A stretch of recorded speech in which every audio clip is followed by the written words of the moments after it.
y'all, and welcome back to the channel. My name is Raven.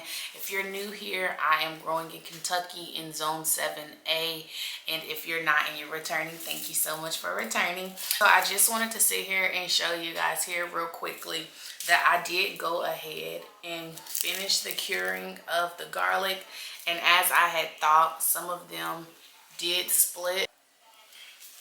I thought it may show up a little bit better, but it's not. I may have to put my hand to show you that. But I got some real decent sized cloves, you guys. Real decent sized. If I do it like, well, let's not break the cloves. If I do it like this, here's the palm of my hand. You see, it's fitting right in the palm. Here's some more, you know.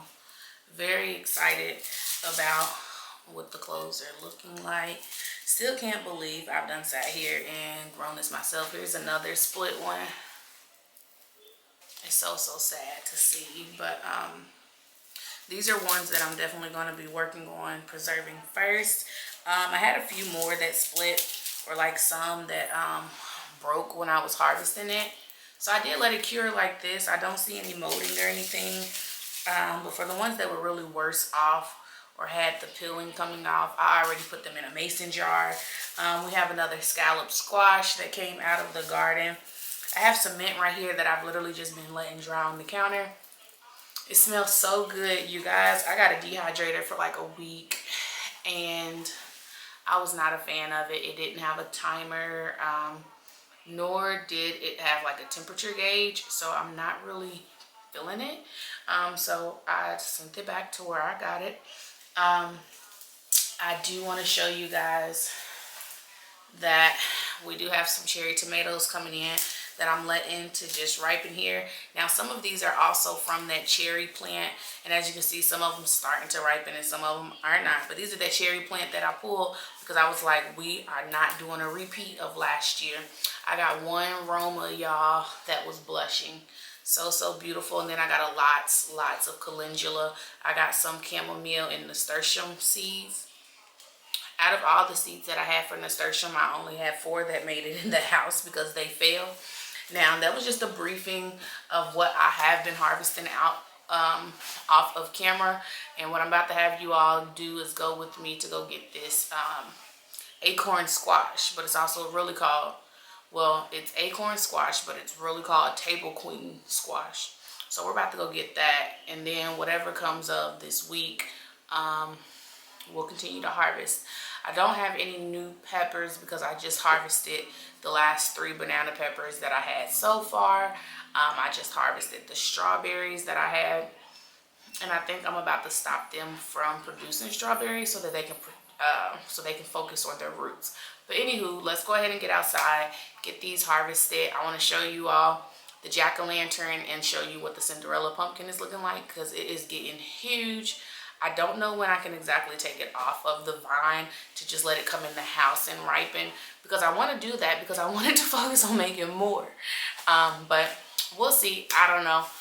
I'll do some more research. I mean, if y'all have advice about that, of taking things off of the vine a little earlier, the same way you do it with tomatoes, let me know, especially for squashes and stuff. I mean, it's a pumpkin. Let me know. But yeah, enough rambling. Let's go on outside.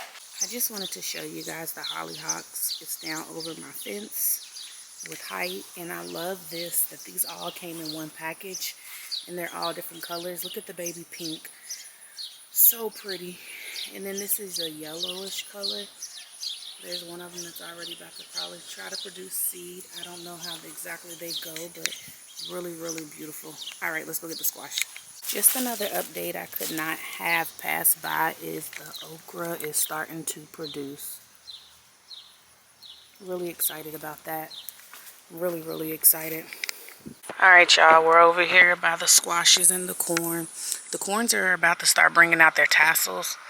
So yeah, let's go and get in here and get this acorn squash that I seen right on in here.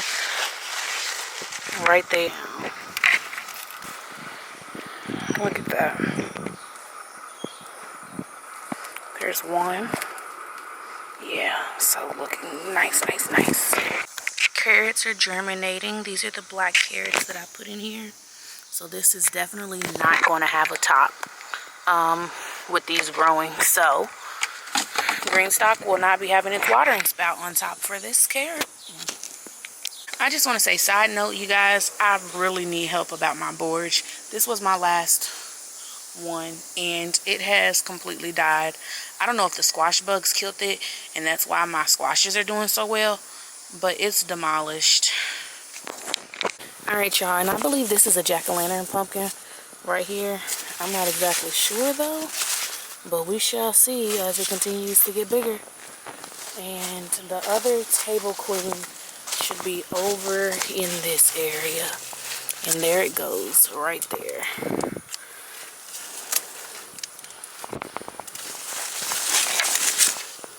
Right here.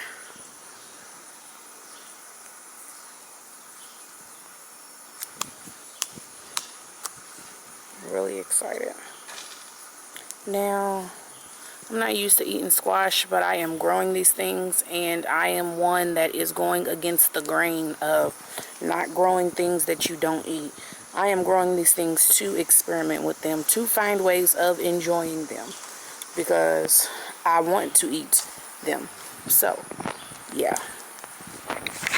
Back here is the Cinderella pumpkin. I mean, it's very symmetrical.